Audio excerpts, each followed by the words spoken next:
பிறப்பில்லாம் பிறப்பினை பெற்ற நல் மரியா இறப்பில்லாம் உடலோடு வான்கண்டு மகிழ்ந்தாள். பிறப்பில்லாம் பிறப்பினை பெற்ற நல் மரியா இறப்பில்லா உடலோடு வான்கண்டு மகிழ்ந்தாள். நம்மிடையே இருந்த ஒரு மனுஷி விண்ணகத்திற்கு எடுத்து கொள்ளப்பட்டது.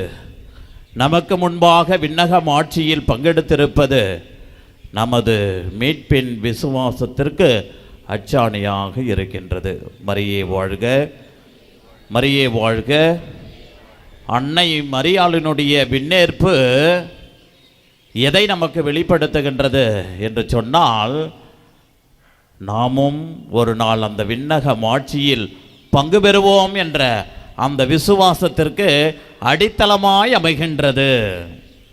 ஆண்டவர் இயேசு கிறிஸ்துவினால் மீட்கப்படுகின்ற ஒவ்வொருவருக்கும் இறைவன் கொடுக்கின்ற ஒரு நிலையான விலைமதிப்பில்லாத நிரந்தரமான பரிசு விண்ணக ஆட்சி. இறைவனிலே ஒன்றாக இணைந்து வாழ்கின்ற அந்த நிலையை நாம் அடைவோம் என்பதை நம் தாய் முன்னோடியாக நமக்கெல்லாம் முன்பாக விண்ணகத்திற்கு அவர் எடுத்து கொள்ளப்பட்டார். நமக்கும் அவளுக்கும் என்ன வித்தியாசம் என்று பார்க்கின்ற பொழுது, பாவமே அணுகாத, பாவ நிழலே அணுகாத அந்த அன்னை மரியாள் இறைவன் இந்த மண்ணுலகிலே தனக்கு கொடுக்கப்பட்ட அந்த உடலோடும் ஆன்மாவோடும் முழுமையாக அப்படியே விண்ணகத்திற்கு எடுத்துக்கொள்ளப்பட்டார். மரியே வாழ்க, மரியே வாழ்க. அன்பிற்குரிய சகோதர சகோதரிகளே, பல வருடங்களிலே பல அருட்தந்தையர்கள் அன்னை மரியாளினுடைய அந்த விசுவாச சத்திய கோட்பாட்டை பற்றி உங்களுக்கு தெளிவாக எடுத்து சொல்லியிருப்பார்கள். அன்னை மரியாளை பற்றி எத்தனை விசுவாச சத்திய கோட்பாடு இருக்கின்றது?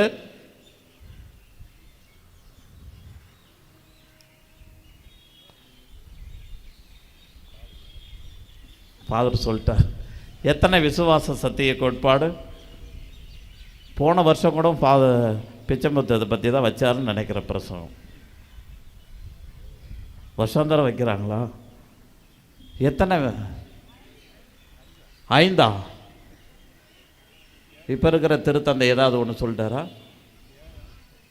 இப்போ கூட சொல்லியிருக்கலாம். நீங்கள் சொல்லணுன்னா நான் பிரசங்கத்தை முடிக்கவே மாட்டேன். 4 விசுவாச சத்திய கோட்பாடுகள். இந்த விசுவாச சத்திய கோட்பாடு என்றால் என்ன என்று பார்க்கின்ற பொழுது ஒன்றுமே கிடையாது. அது இறை வெளிப்பாடு. திருத்தந்தை தனக்கு கொடுக்கப்பட்ட அந்த அதிகாரத்தின் பொருட்டு இறை வெளிப்பாட்டின் வழியாக அவர் தன்னுடைய அதிகாரத்தை பயன்படுத்தி கொண்டு பிரகடனப்படுத்துகின்ற ஒரு விசுவாசம். அது வேற எந்த புனிதருக்குமே யாருக்குமே கொடுக்கப்படவில்லை.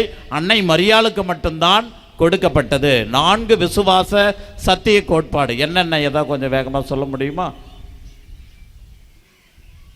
அன்னை மரியாள் அவ்வளோதான். விண்ணக மன்னக அரசியாக அது கிடையாது. அன்னை மரியாள் இறைவனின் தாய். சந்தோஷம், அவங்களுக்கு ஜோரா கை தட்டலாமே. அடுத்தது அன்னை மரியாள் அமல உற்பவி. யார் சொன்னது? அவங்களே தானா? மீண்டும் அவங்களுக்கு கை தட்டாங்க. அப்போ அவங்க புத்தகத்தை கவனிச்சிருக்கிறாங்க. இன்னும் 2 என்னம்மா? வியாகுல அன்னையா? அதெல்லாம் ஒன்றும் கிடையாது. நம்ம அடையிற வியாகுலமே பெரிய வியாகுலம் இருக்குது. நம்மளும் தான் வியாகுலம் அடைகிறோம். இறைவனின் தாய் சொல்லிட்டாங்கம்மா. அன்னை மரியாள் உங்கள் கோயிலே இருக்குதம்மா. ஆன்மாவோடும் உடலோடும் விண்ணகம் எடுத்துக்கொள்ளப்பட்டது. என்ன ஒன்று? என்ன ஒன்றுன்னா அதுதான் முதல் டாக்மாவே. முப்பொழுதும் கண்ணி, எக்காலத்திற்கும் கண்ணி. அன்னை மரியாள் ஆண்டவர் இயேசு கிறிஸ்துவை தன்னுடைய உதிரத்தில் சுமப்பதற்கு முன்பாக கன்னியாக இருந்தால், சுமந்த பொழுதும் கன்னியாகவே இருந்தால், பெற்றெடுத்த பிறகும் கன்னியாகவே இருந்தால். ஒரு பெண்மணி தாயான பேற்றினை பெற்றாள் என்றால் அவர் கன்னியாக இருக்க முடியாது. ஆனால் கன்னியாகவும் தாயாகவும் இருக்கின்ற ஒரே ஒரு மங்கா புகழ்பெற்ற கன்னிமரி அன்னை மரியாள் என்று சொன்னால் நம் தாய் தான், விண்ணேற்பு அன்னை தான். அவங்க தாயாகவும் இருக்கின்றார்கள், கன்னியாகவும் இருக்கின்றார்கள். இதைத்தான் 2ஆம் வத்திக்கான் சங்கம் அழகாக சொல்லும். அன்னை மரியாள் ஆண்டவர் இயேசு கிறிஸ்துவை தன்னுடைய உதிரத்தில் சுமந்ததனால் அவருடைய கன்னிமை குலைக்கப்படவும் இல்லை, குறைக்கப்படவும் இல்லை, மாறாக புனிதப்படுத்தப்பட்டது என்று அன்னை மரியாளினுடைய அந்த கன்னி தன்மையை பற்றி இரண்டாம் வத்திக்கான் சங்கம் அழகாக புகழாரம் சாட்டுறோம். அன்னை மரியாள் முக்காலத்திற்கும் கன்னி. அதே போன்று அன்னை மரியாள் இறைவனின் தாய். இதெல்லாம் எதற்கு இந்த விசுவாச சத்திய கோட்பாடு கொடுக்கப்பட்டது என்றால், திருச்சபை தொடக்க காலத்திலே பலவிதமான குழப்பங்களை, எதிர்ப்புகளை சந்திக்கின்ற பொழுது அங்கே சங்கம் கூட்டி அவர்கள் அந்த உண்மையான விசுவாச சத்தியம் என்ன என்பதை வெளிப்படுத்தப்பட்டது. ஆனால் கடைசியாக பிரகடனப்படுத்தப்பட்ட இந்த விசுவாச சத்திய கோட்பாடு அன்னை மரியாள் ஆன்மாவோடும் உடலோடும் விண்ணகம் எடுத்துக்கொள்ளப்பட்ட என்ற இந்த விசுவாச சத்திய கோட்பாடு மட்டும் திருச்சபையினால் ஏற்படுத்தப்பட்டதல்ல, மாறாக மக்களிடம் இருந்து அங்கே கருத்துக்கள், அங்கே பரிந்துரை கேட்கப்பட்டதனால் அன்னை மரியாளுக்கு இந்த விசுவாச சத்திய கோட்பாடு பிரகடனப்படுத்தப்பட்டது. என்ன சொல்கிறேன்னு புரியுதுங்களா? மற்ற விசுவாச சத்திய கோட்பாடுகள் எல்லாம் திருச்சபையே அந்தந்த காலத்திற்கு ஏற்றவாறு எதிர்கொண்ட பிரச்சனைகளின் அடிப்படையில் விசுவாச சத்திய கோட்பாடாக அறிவிக்க வேண்டிய கட்டாயம் இருந்தது. ஆனால் அன்னை மரியாள் ஆன்மாவோடும் உடலோடும் விண்ணகம் எடுத்துக்கொள்ளப்பட்டார் என்ற விசுவாசம் சாதாரண மக்களிடையே இருந்த அந்த ஒரு விசுவாசத்தின் அடிப்படையிலே அவருக்கு இந்த பட்டம் கொடுக்கப்பட்டது. மரியே வாழ்க, மரியே வாழ்க. உலகெங்கும் இருக்கின்ற ஆயர்கள், கர்தினால்மார்கள், குருக்கள், கன்னியர்கள், பொதுநிலையினர் இவர்களிடமிருந்து பெறப்பட்ட ஏராளமான ஆயிரக்கணக்கான பரிந்துரை கடிதங்களின் அடிப்படையில் 1950ஆம் ஆண்டு நவம்பர் 1ஆம் தேதி திருத்தந்தை 12ஆம் பத்திநாதர் அவர்கள் அன்னை மரியாள் ஆன்மாவோடும் உடலோடும் விண்ணகத்திற்கு எடுத்துக்கொள்ளப்பட்டார் என்ற அந்த விசுவாச சத்திய கோட்பாட்டை அவர் பிரகடனப்படுத்துகின்றார். இது தாய்க்கும் பிள்ளைகளுக்கும் இடையே இருக்கின்ற அந்த அன்பு உறவை எடுத்து காட்டுவதாக இருக்கின்றது. தன் தாயின் மீது கொண்டிருக்கின்ற அந்த விசுவாசத்தின், நம்பிக்கையின், வணக்கத்தின் அடிப்படையில் மக்களிடம் ஏறப்பட்ட அந்த பரிந்துரையின் அடிப்படையிலே அன்னை மரியாள் இந்த நிலைக்கு உயர்த்தப்படுகின்றார். அது உண்மை. அன்பிற்குரிய சகோதர சகோதரிகளே, அன்னை மரியாளை தாயை உயர்வாக கருதிய பிள்ளைகளினால் தாய் அடைந்த மாட்சி இந்த ஆன்மாவோடும் உடலோடும் விண்ணகத்திற்கு எடுத்துக்கொள்ளப்பட்டது. அது உண்மையாக இருந்தாலும் அந்த உண்மை தன்னுடைய பிள்ளைகளினுடைய நாவிலிருந்து வந்ததன் அடிப்படையிலே அன்னை மரியாள் அங்கே உயர்த்தப்படுகின்றார். இது அன்னைக்கு இன்னும் இரட்டிப்பான அது பெருமை சேர்ப்பதாக இருக்கிறது. ஏனென்று சொன்னால் தன்னுடைய அன்பு பிள்ளைகள் தன்னை அவர்கள் ஏற்றுக்கொண்டது, தாயாக ஏற்றுக்கொண்டதனுடைய அடையாளமாக இந்த விசுவாச சத்திய கோட்பாடு இருக்கின்றது. அன்பிற்குரிய சகோதர சகோதரிகளே, இன்றைய நாளிலே அன்னை மரியாள் நல்ல உறவினர் என்ற அந்த சிந்தனையிலே நாம் சிந்தித்து பார்க்க அழைக்கப்படுகின்றோம். அன்னை மரியாள் நல்ல உறவாக இருக்கின்றார்.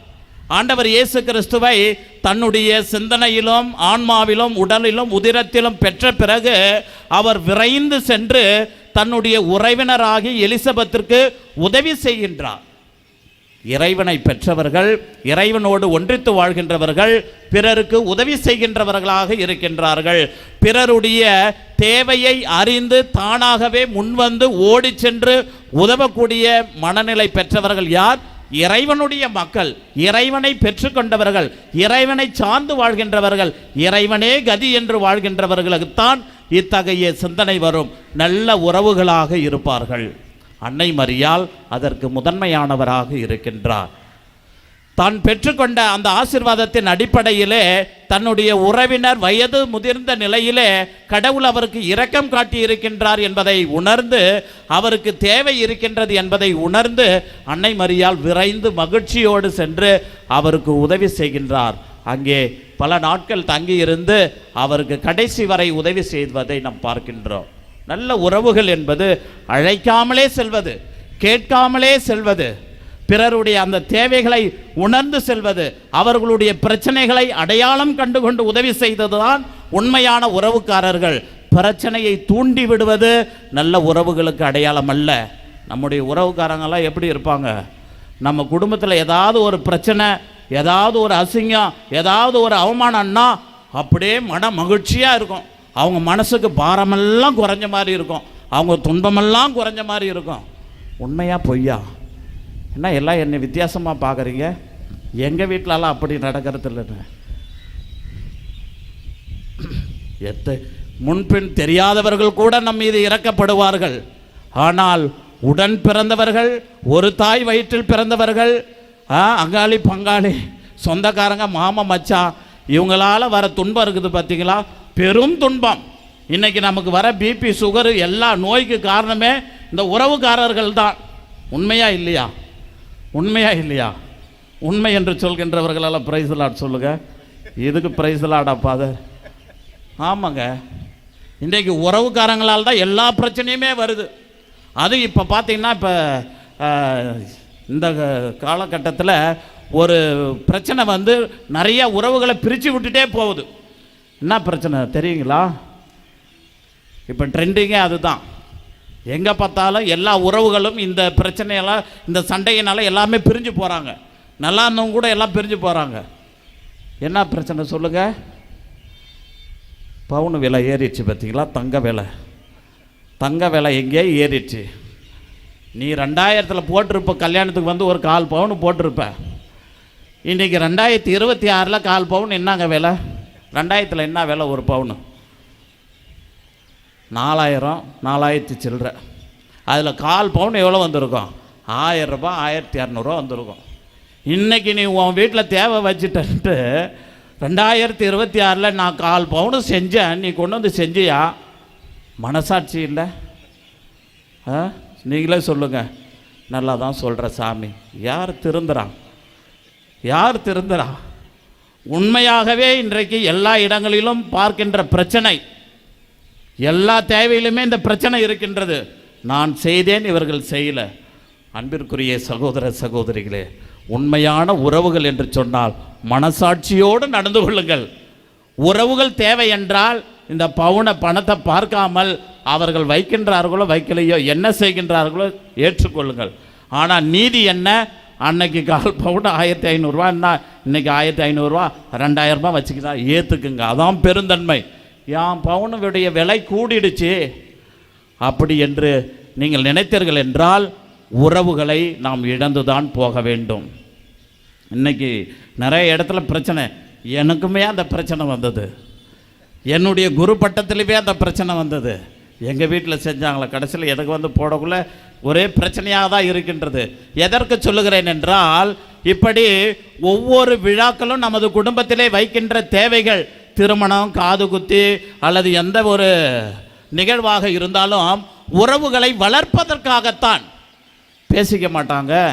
பேசிக்காத உறவுகள் எல்லாம் போய் பத்திரிக்கை வைக்கக்குள்ள தான் நாம் வந்து அதையெல்லாம் சரி செய்து கொள்ள வேண்டும். அங்கே விழாவிற்கு வருகின்ற பொழுது எல்லாம் சரி செய்து கொள்ள வேண்டும் என்பதற்காகத்தான் இந்த விழாக்கள் எல்லாம் காரியங்கள் எல்லாம் வைப்பது. ஆனால் பத்திரிக்கை எடுத்து போனால் மரியாதையே கொடுக்கறது கிடையாது. மூஞ்ச திருப்பிட்டு போகிறது. நீ ஏன் என் வீட்டுக்கு வந்த, வெளில போ அப்படி என்று உதாசீனப்படுத்துறது. வந்தவங்கள வானு கூட சொல்லியான், தண்ணி கூட கொடுக்கல, அப்படியே போய் மொழி பணத்தை வச்சுட்டு அப்படியே போகிறது, முறுக்கிக்கிட்டு போகிறது, சாப்பிட்றது கிடையாது. அப்புறம் போய் ஒரு ஆள் கையை பிடிச்சி வா வா வா வான்னு கூப்பிடணும். அன்னை மரியாள் அப்படி கிடையாது. ஊராருக்கு வந்த ஒரு பத்திரிகை போல தான் அம்மாவுக்கும் ஒரு பத்திரிக்கை வந்தது காணார் ஊர் திருமணத்திற்கு. எதுவும் ஸ்பெஷல் இன்விடேஷன் எல்லாம் கிடையாது. ஊர் பத்திரிக்கை மாதிரி தான் அன்னை மரியாளுக்கு பத்திரிக்கை வந்தது, அழைப்பிதழ் வந்தது. அம்மா தன்னுடைய பிள்ளைகளை எல்லாம் அழைத்து செல்கின்றார்கள். அங்கே திருமண விருந்திலே எங்கேயும் அன்னை மரியாளோ அவரோடு சென்ற தன்னுடைய பிள்ளைகளோ ஆண்டவர் இயேசு கிறிஸ்துவோ முதன்மையான இருக்கைகளை அவர்கள் விரும்பவில்லை. யாரும் வந்தவங்களை வானு கூப்பிடலன்னு அம்மா எதுவுமே கண்டுக்கல. ஆனால் அவர்களுக்கு பிரச்சனை என்று வந்தவுடனே அன்னை மரியாள் முதன்மையானவராக நிற்கின்றார். அந்த பிரச்சனையை தன்னுடைய பிரச்சனையாக எடுத்துக்கொள்கின்றார். இதுதான் உண்மையான உறவுகளினுடைய அடையாளம். அந்த பிரச்சனையின் பொழுது அன்னை மரியாள் அங்கே முன்னாடி நின்று, மகனே ரசம் தீர்ந்து விட்டது என்று அங்கே அவர்களுடைய பிரச்சனைக்கு முதன்மையான முதல் கோரிக்கையை அன்னை மரியாள் வைக்கின்றார். அதை ஆண்டவர் ஏற்று அந்த பிரச்சனையை சரி செய்கின்றார். விருந்து உண்ண சென்ற தாய் ஊருக்கே விருந்து படைக்கின்றார். இதுதான் நல்ல உறவுகளினுடைய அடையாளமாக இருக்கின்றது. இன்னைக்கு தயவு செய்து நினைச்சு பாருங்க, உங்களுடைய உறவுக்காரர்கள் எத்தனை பேர் உங்களோட நல்ல நட்புறவிலே உறவிலே இருக்கின்றார்கள் என்று இன்னைக்கு நல்லா சிந்திச்சு பாருங்க. இன்றைக்கி இந்த திருப்பலி முழுவதும் நன்மை வாங்கிறதுக்கு முன்னாடி எந்தெந்த உறவுகளை எல்லாம் நினைச்சு பாருங்க. எத்தனை பேரோடு நீங்கள் நல்ல நட்புறவில் இருக்கின்றீர்கள் என்று நினைத்து பாருங்கள். முதல்ல உங்கள் கூட பிறந்தவர்கள், உடன் பிறந்தவர்கள், ஒரு தாய் வயிற்றில் பிறந்தவர்கள் உண்மையாகவே பேசிக்கொண்டிருக்கிறீங்களா? அழிந்து போகக்கூடிய அற்ப ஒரு சொத்துக்களுக்காக உடன் பிறந்தவர்களோடு பேசாமல் இருப்பது. கோர்ட்டில் கேஸு பல வருஷம் நடக்கும். அதையெல்லாம் வச்சுக்கின்னு இங்கே நாம் ஆண்டவர்கிட்ட ஆமேன்னு சொல்லிட்டு நன்மை வாங்குகிறோம், சமாதானம் சொல்கிறோம். இதெல்லாம் ஆண்டவரை அவசங்கை செய்வதனுடைய அடையாளம். அன்னை மரியாளை போலியாக நாம் வணங்குவதனுடைய அடையாளமாக இருக்கின்றது. இவரை தாயாக ஏற்றுக்கொள்கின்றவர்கள் கண்ணுக்கு தெரிந்த உடன் பிறந்தவர்களை சகோதர சகோதரிகளாக நிறை குறைகளோடு ஏற்று அன்பு செய்ய தவறுகின்ற நாம் அன்னை மரியாளை மட்டும் இறுக பிடித்துக் கொள்வது, அது அன்னை மரியாளையும் அவசங்கை செய்வதனுடைய அடையாளம். அது உண்மையான பக்தி வழிபாடு அல்ல. அன்பிற்குரிய சகோதர சகோதரிகளே, நல்ல உறவு என்று சொன்னால் எல்லா நிலைகளிலும் உடன் இருப்பது, குறிப்பாக துன்ப வேளையில் உடன் இருப்பது. அன்னை மரியாளை பாருங்க, தன் அன்பு மகனோடு எல்லா இடத்திலும் பேர் புகழ் செய்கிற இடத்துல எந்த இடத்துலையுமே அம்மா முதன்மையானவராக இருந்ததே கிடையாது. 5 அப்பங்களையும் 2 மீன்களையும் 5000 பேருக்கு கொடுத்த பொழுது என் பிள்ளை தான் அம்மா போன்றதில் நிற்கவே கிடையாது. அதே போன்று இறந்த சிறுமியை உயிர் பெற்ற செய்கின்ற பொழுது அங்கே என் பிள்ளை தான் அங்கே போய் பெருமையாக எங்கேயும் சொன்னதே கிடையாது. ஆனால் தன் மகன் துன்பப்படுகின்ற பொழுது கல்வாரி மலைக்கு தன்னந்தனியாக செல்கின்ற பொழுது அங்கே எதிர்கொண்டு வருகின்றார் அன்னை. மகனே, நான் இருக்கின்றேன், முதன்மையான உறவாக என்றும் உன்னோடு நான் இருக்கிறேன் என்று சொல்லி அம்மா எதிர்க்க வராங்க. அந்த புண்ணியவதியினுடைய முகத்தை பார்த்த உடனே ஆண்டவருக்கு மட்டில்லா மகிழ்ச்சி. அந்த கல்வாரி மலையிலே அவர் பட போகின்ற துன்பங்கள் எல்லாம் அந்த நிறைவை தாயின் முகத்தை பார்த்த உடனே பெறுகின்றார்.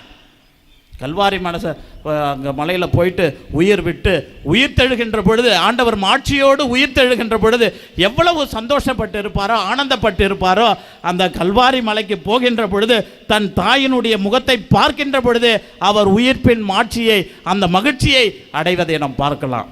இதில் யாருக்காவது மாற்று கருத்து தான் சொல்லுங்கள். தாயை பார்த்த உடனே அவ்வளவு ஒரு மகிழ்ச்சி. இன்றைக்கு உங்களுக்கு எனக்கும் குடும்பத்தில் கஷ்டம், கவலை, கண்ணீர் என்று நாம் வருகின்ற பொழுது அந்த தாயை அப்படியே ஆலயத்தினொன்று சென்று பார்க்கின்ற பொழுது அவ்வளவு ஒரு மகிழ்ச்சி. உங்கள் ஆலயத்தில் பார்த்தீங்கன்னா இப்போ பிரகாசமாக இருக்கிறாங்க, புதுசாக அன்னை மரியாதை அழகாக வச்சுருக்கிறாங்க. பார்த்த உடனே அவ்வளவு ஒரு மகிழ்ச்சி, மனதிற்கு நிறைவு. எதையோ நாம் முழுமையாக பெற்றுக்கொண்டதனுடைய அடையாளமாக இருக்கின்றது அந்த தாயினுடைய முகத்தை பார்க்கின்ற பொழுது. அப்படிப்பட்ட உறவுதான் அன்னை மரியாளுடைய உறவாக இருக்கின்றது. அப்படி என்றால் அத்தகைய உறவுக்காரர்களாக நானும் நீங்களும் பிறருக்கு இருக்க வேண்டும். உடன் பிறந்தவர்கள் இருக்க வேண்டும், அயலாருக்கு இருக்க வேண்டும், சுற்றி வாழ்கின்றவர்களுக்கு இருக்க வேண்டும். கல்வாரி மலை மீது நமக்காக அன்பான உறவாய் வந்தவர் தான் அன்னை மரியாள். தன்னுடைய பிள்ளைகளாக ஏற்றுக்கொண்டார். கல்வாரி மலை மீது நமக்காக உறவாய் கனிவோடு வந்தாயே தாய் என்ற நினைவாய். கல்வாரி மலை மீது நமக்காக உறவாய் கனிவோடு வந்தாயே தாய் என்ற நினைவாய்.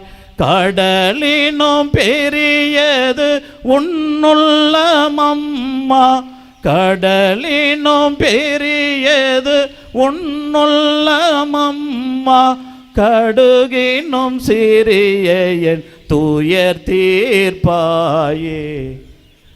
அன்பிற்குரிய சகோதர சகோதரிகளே, அன்னை மரியாள் நல்ல உறவுகளாக இருக்கிறார் என்று சொன்னால் நாம் முதல்ல நம்முடைய பெற்றோருக்கு நல்ல உறவுக்காரர்களாக இருக்கிறோமா? அந்த தாய்க்கும் தந்தைக்கும் பிள்ளைகளுக்கும் உரிய உறவோடு இருக்கிறோம். இன்றைக்கி எத்தனை தாய்மார்கள் தந்தைமார்கள் தனியாக விடப்படுகின்றார்கள், தேவையான பணத்தை மட்டும் கொடுக்கின்றார்கள். ஆனால் இந்த தனிமை என்ற ஒரு கொடுமை இருக்குது பார்த்தீங்களா, அதை அனுபவிக்கின்றவர்களுக்கு தான் தெரியும். நாங்கள் குருக்களாக இருக்கிறோம் என்றால், கன்னியர்கள் இருக்கின்றார்கள் என்றால் நாங்கள் தொடக்கத்திலிருந்தே பயிற்சி பெற்று வந்து விடுகின்றோம். ஆனால் குடும்பத்தில் பிள்ளைங்க, பேர பிள்ளைங்க அல்லது சகோதர சகோதரிகள் என்று இருந்தவர்கள் திடீரென்று எல்லா உறவுகளுமே இருக்கின்ற பொழுது, தன்னந்தனியாக விடப்படுகின்ற பொழுது அவர்களுக்கு ஏற்படுகின்ற வலியும் வேதனையும் எவ்வளவு இருக்கும். 10 மாதம் உதிரத்தில் சுமந்து பெற்ற அந்த தாய் தம் பிள்ளை இருக்கின்ற பொழுதே, தனியாக இருக்கின்ற பொழுது, கையாளாக அந்த நிலையில் தனியாக ஒரு பச்சை தண்ணி கொண்டு கொடுக்க கூட யாருமே இல்லாத நிலையில் எவ்வளவு வேதனைப்படுவார்கள். அத்தகைய துன்பத்தை கொடுக்கின்ற பொழுது நாம் மற்றவர்களுக்கு நல்ல உறவுக்காரர்களாக இருப்போம். சனி ஞாயிறானா யாரோ ஃப்ரெண்ட்ஸுங்கெல்லாம் நம்ம வீட்டுக்கு விருந்தாளிகளாக வருவார்கள். ஆனால் நம் பெற்றோர்கள் எங்கேயோ ஒரு வீட்டில் மூலையில் கிடப்பாங்க. உண்மையா இல்லையா? இப்படிதான் நாம் செய்து கொண்டிருக்கணும். இப்படியெல்லாம் இருந்துவிட்டு நாம் அன்னை மரியாளை மற்றும் நம் தாயாக ஏற்றுக்கொள்கிறோம் என்றால், மீண்டும் சொல்கின்றேன், அன்னை மரியாளை நாம் அவமரியாதை செய்கின்றோம், அவசங்கை செய்கின்றோம். இந்த தாயை மட்டும், இறைவனுடைய தாயை மட்டும், அவருடைய பரிந்துரையை நாடி வருகின்ற நாம், நமது வீடுகளில் இருக்கின்ற நம்முடைய பெற்றெடுத்த பெற்றோர்களை முதல் தெய்வமாக வணங்குகின்றவர்கள் மட்டுமே இந்த தாயினுடைய அன்பு பிள்ளைகள். இதில் எந்த விதமான மாற்று கருத்தும் இல்லை. சாவர வரைக்கும் பெற்றோர்களுடைய மனம் புண்படும்படியாக யாரும் நடந்து கொள்ளாமல் அவர்கள் மனம் குளிர வேண்டும். கடைசி வரை, இறக்கின்ற வரை அவர்களுடைய ஆசீர்வாதத்தை முதலில் பெறுங்கள். அவர்களை உங்களுடைய முதன்மையான உறவுகளாக வைத்துக் கொள்ளுங்கள். அதன் பிறகு நாம் ஆலயத்திற்கு வருவோம், ஆண்டவர் இயேசு கிறிஸ்துவோடு உறவை ஏற்படுத்திக் கொள்வோம், அன்னை மரியாளோடு உறவை ஏற்படுத்திக் கொள்வோம். முதலில் பெற்றோர், அடுத்தது உடன் பிறந்தவர்கள், அடுத்தது நம்மை சுற்றி வாழ்கின்றவர்கள், இரத்த உறவுகள், அடுத்தது அங்காளி பங்காளி, அப்புறம் அக்கம் பக்கத்தில் வீட்டில் இருக்கிறவங்க. இவர்களோடு நல்ல நட்புறவில் இருக்கின்ற பொழுதுதான் இந்த ஆலயத்தில் இருக்கின்ற அன்னை மரியாளும் ஆண்டவர் இயேசு கிறிஸ்துவும் நமக்கு உண்மையான உறவுக்காரர்களாக இருப்பார்கள். எனவே அன்பிற்குரிய சகோதர சகோதரிகளே, ஒரு சில வார்த்தைகள் உங்களுக்கு மனதை புண்படுத்துவதாக கூட இருக்கலாம். அதை சுட்டி காட்டுகின்ற பொழுது மனம் புண்படுகின்ற உங்களுக்கு அந்த கொடுமையை தனிமையில் உறவருந்த நிலையில் அனுபவிக்கின்ற அந்த உறவுகளுக்கு எவ்வளவு வேதனை இருக்கும். எவ்வளவோ செய்திருப்பார்கள், பார்த்து பார்த்து செய்திருப்பார்கள், தியாகம் செய்திருப்பார்கள். அந்த தியாகத்தை எல்லாம் பொருட்படுத்தாமல் நன்றி கெட்ட தனத்தோடு நடந்து கொள்கின்ற பொழுது அவர்களுடைய உள்ளத்திலே ஏற்படுகின்ற அந்த வேதனை அன்னை மரியாள் அடைந்த அந்த வியாகுலம் போன்று அதே அளவிற்கு அவர்களும் துன்பத்தில் இருப்பார்கள். துன்பம் என்பது அன்னை மரியாளுக்கு மட்டும் அதிகமான துன்பம் அல்ல. அவரை போன்று நம்முடைய பெற்றோரும் நம்முடைய உறவுக்காரர்களும் உடன் பிறந்தவர்களும் அனுபவிப்பதும் அதே அளவிற்கு வியாகுலங்கள், துன்பங்கள் என்பதை நாம் மறந்துவிடக்கூடாது. ஆண்டவர் இயேசு கிறிஸ்துவை சிலுவையில் ஒப்பு கொடுத்தனால மாதா நம்மளை விட அதிகமான துயரங்களை பெற்றுவிட்டார்கள் என்று இல்லை. அதைவிட மேலான துன்பங்களை நாம் நம்முடைய உறவுகளுக்கு கொடுத்து கொண்டிருக்கின்றோம். எனவே அன்பிற்குரிய சகோதர சகோதரிகளை, இந்த திருப்பலியிலே ஒரு 2 நிமிடமாவது நீங்கள் நினைத்து பார்த்து எந்தெந்த உறவுகளை எல்லாம் அழிந்து போகக்கூடிய பொருட்களுக்காகவும் சொத்துக்களுக்காகவும் செல்வங்களுக்காகவும் அறுத்து விட்டு பேராசை கொண்டு அபகரித்த உள்ளத்தோடு வாழ்ந்திருக்கின்ற அந்த தருணத்திற்காக மீண்டும் அவர்களுக்கு கொடுக்க முடியாவிட்டாலும், மீண்டும் பேசாவிட்டாலும் பரவாயில்லை, அவர்களுக்காக ஜெபியுங்கள். ஒருவேளை நம்மை யாராவது ஏமாற்றியிருந்தால் அவர்கள் நன்றாக இருக்கட்டும் என்று அவர்களுக்காக ஆசீர்வாதம் கொடுங்கள். அவர்களுக்காக ஆண்டவரிடம் ஜெபியுங்கள். நிச்சயமாகவே அதுதான் உண்மையான அன்னை மரியாளுக்கும் நமக்கும் இருக்கின்ற உண்மையான உறவுகளின் அடித்தளமாக இருக்கும். எனவே உறவுகளுக்கு முக்கியத்துவம் கொடுப்போம். அன்னை மரியாள் நல்ல உறவினர். அந்த உறவிலே இருக்க வேண்டுமென்றால் எல்லா உறவுகளும் சமமான உறவுகள்.